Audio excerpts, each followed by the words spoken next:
Now, some call him Trump 2.0, a younger, potentially more electable right-wing American politician who's become Donald Trump's main rival for the Republican nomination for president. He is, of course, Ron DeSantis, just re-elected governor of Florida by a landslide, with policies including banning abortions after 6 weeks and allowing everyone to carry guns. He's not officially said he's running for president yet, but the hints are too strong to ignore.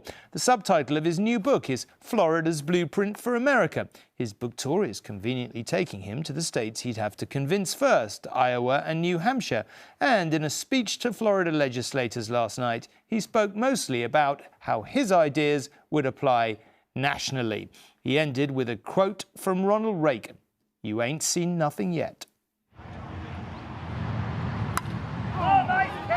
They say keeping your eye on the ball is the key to victory.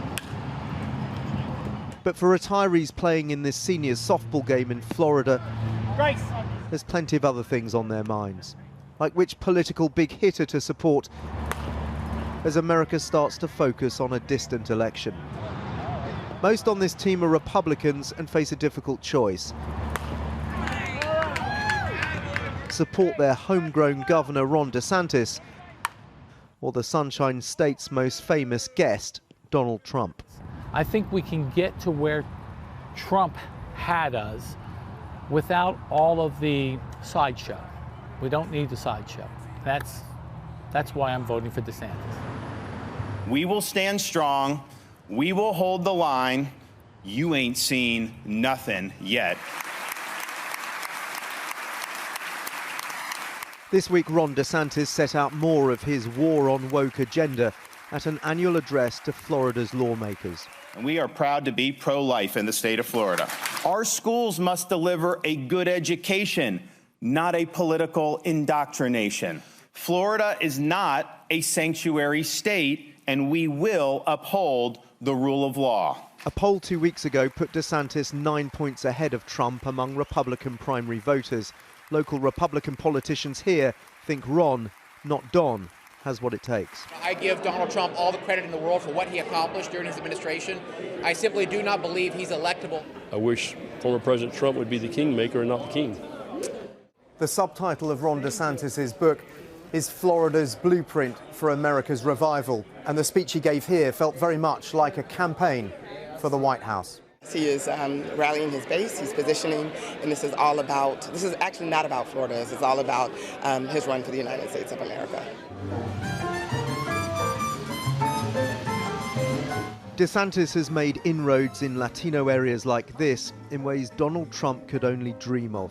He won 57% of the Hispanic vote in the race to be governor, including significant numbers of Puerto Ricans who often lean to the Democrats. One of the most popular cigars. In the Tabanero cigar shop in Tampa, we got the Churchills in here to go play golf. Yanko Maceda shows me the business he built from nothing after coming here from Cuba. He supports Trump but concedes many Latino voters are switching to DeSantis. He's a family man. He's a family man. And the things that he's been fighting for, I think a lot of Latinos, they have the same belief, same principles. The queues at his book signings might be a sign of the magic ingredient in US presidential bids, momentum. No wonder his minders don't want any media inside to ask any awkward questions. So there will be no video or photography of the event. The lone protester here was heavily outnumbered by those who apparently think they're about to meet the next president of the United States. Not bad for a man who's yet to officially declare.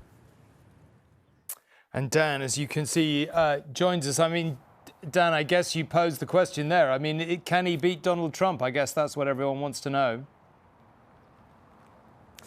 Well, I mean, this feels like the beginning of a sort of national campaign. He's not just promoting his book here in Florida. He's been to Arizona already. He's going to Nevada and to Iowa, all key states in the battle for the White House later this week. The polling, can he beat Donald Trump? Well, it's inconsistent. It's not clear. There was one poll that came out earlier this week from a respected company in the US, 538. Now, it was talking to all Americans, not just Republicans, but it found that 52% viewed Donald Trump unfavorably, whereas only 36% viewed Ron DeSantis unfavorably. That will give him a bit of a boost, but, you know, they are saying to me here in Florida, one of the reasons that people are switching from Donald Trump to Ron DeSantis is they feel they get the same political agenda, but without all of the baggage, without the political jeopardy, without the drama and the misogyny, and they feel that he could potentially deliver that all the way to the White House.